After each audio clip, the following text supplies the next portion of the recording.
Aki Balan, thank you for tuning in. If you're here for the first time, please hit that like button, share this video, subscribe to the channel. They are on, the critics, the pundits, the experts, the NBA experts, the basketball experts. They are on Victor Wembanyama's head. And it is not, it's just not, I think it's not fair.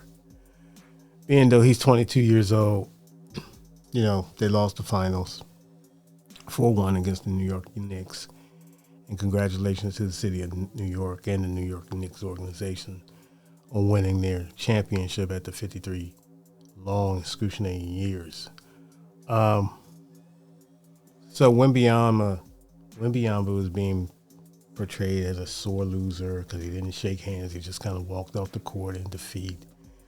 Didn't acknowledge anyone that was kind of coming up to him. I think a former teammate was trying to come up to him to kind of shake his hand or whatever, but he didn't acknowledge him. He just walked off in defeat, along with several other teammates. And that got under people's skin. And even before that, before the playoffs, the narrative was being created that Victor was a dirty player. He had threw an elbow, got suspended for a playoff game. Several flagrant fouls in this series alone. And the fact that he was kind of cocky and talking a lot of, saying that he was in the Knicks' head. He was in the one, I think, Mitchell Robinson's head. I believe that's his name, the backup center for the New York Knicks. And, kind of being more of a front runner. Now, to me, throughout this playoffs, he played great. I think he played a lot of minutes, and, the minutes wasn't managed correctly. That's a decision on the coach. He'll have to answer that if that question is asked. But Wemby ran out of gas. I mean, granted, he's 22 years old, first time in the playoffs.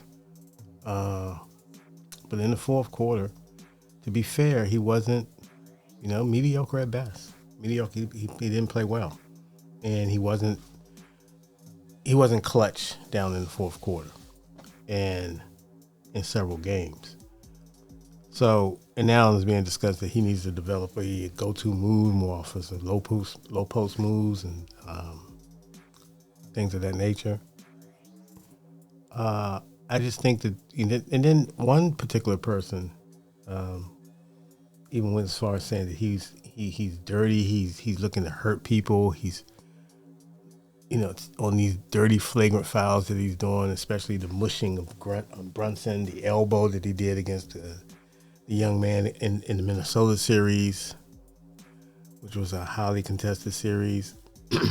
Now we're not saying Wemby is soft.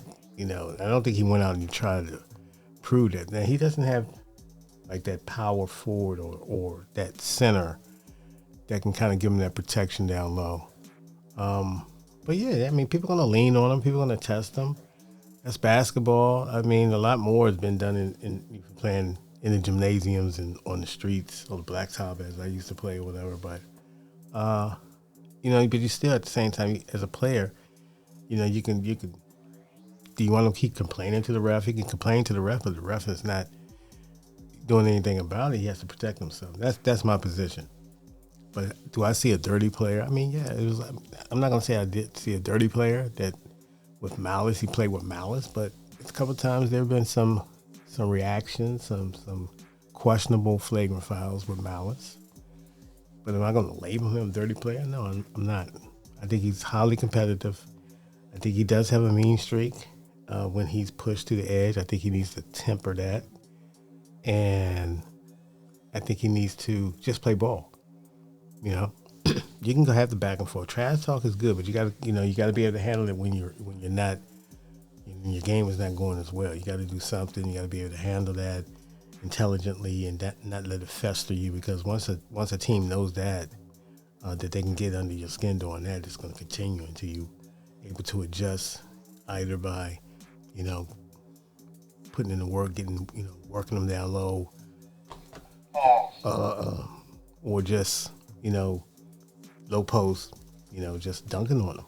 That's the only way that you can actually hurt them, I think. You know what I'm saying? But especially if you're scoring and you're getting and-ones and stuff like that. But, a lot of talk that Wemby is too offensively trying to be a guard, and he wants to be a dribbler. He wants to dance with the ball a little bit too much, take three-pointers as opposed to being on a low block.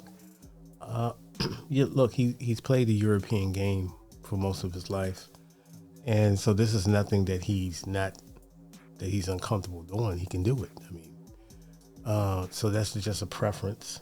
That once again, the coach is going to have to instill that he is 7'5". He's tall. He's got this wingspan that is probably more advantageous for him to do a higher percentage offensive skill sets in scoring and power moves down low.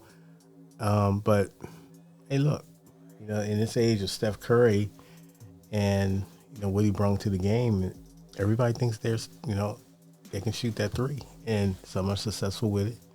I think Wemby has a good percentage rate at shooting 3-pointers. I'm not sure, but I think he's pretty like 40%, I believe. But yeah, I mean, dude, I think basketball teams on the whole, I think San Antonio, they shot their way out the series, especially when they lost that 29-point lead. In a couple leagues, they were shooting way too many 3-pointers and they were missing way too often.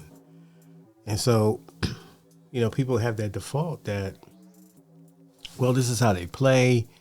This is nothing new to them. This is how they play. I mean, it's the same with Boston. Boston won a championship, so off of that. But there was games with Boston be up, and they blew a lot of leads. No lead is safe, and the 3-pointer is there to kind of make it more competitive, to get you back in. You play defense, couple stops on the other end, and you're knocking down a couple 3-pointers. I get that idea, and nothing wrong with that, but you have to be able to protect the lead too. You have to be responsible to say, do I need to take this hero shot right now? No. Am I feeling it? I mean, you have to rein it in, and that's the fine line of a competitor on the basketball court, especially a killer, in the sense that there's an assassin that's ready to attack, offensively. Sometimes that becomes different, and so it's up to coaching. It's coaching and having players being comfortable in the format, in a situation when the game gets tense and tight, because it's all about runs in the NBA. It's all about runs.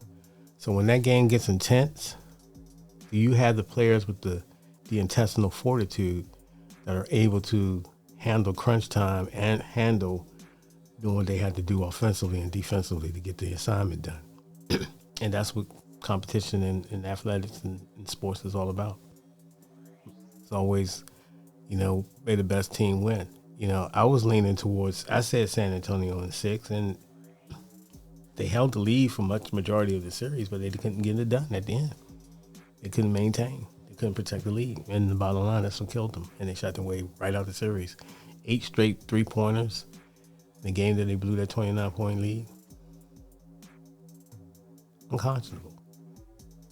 At some point as a player, you have to say, okay, let's do this. Let's work something. I mean, you got to do something. You know what I mean? You can't just jack up shots. Go to the elbow, hit a mid-range, do something, backdoor, do something. You know what I mean? But that's the NBA. So thank you for tuning in. I just had to put that out there today about Victor Wembanyama. I just think there's a narrative being painted that's not necessarily true. You know what I mean? But we'll see. We'll see. He'll learn from this. And he's still a monster at the end of the day. He's still must-see TV, as you can see by I think the current ratings that were just disclosed. It's like one of the most watched series since 1998, Michael Jordan. So there you have it. Helps New York Knicks being in there too, the media capital of the world. So, but San Antonio's a brand as well. So, congratulations to both those franchises for being must-see TV. Anyway, peace. We'll catch you next time.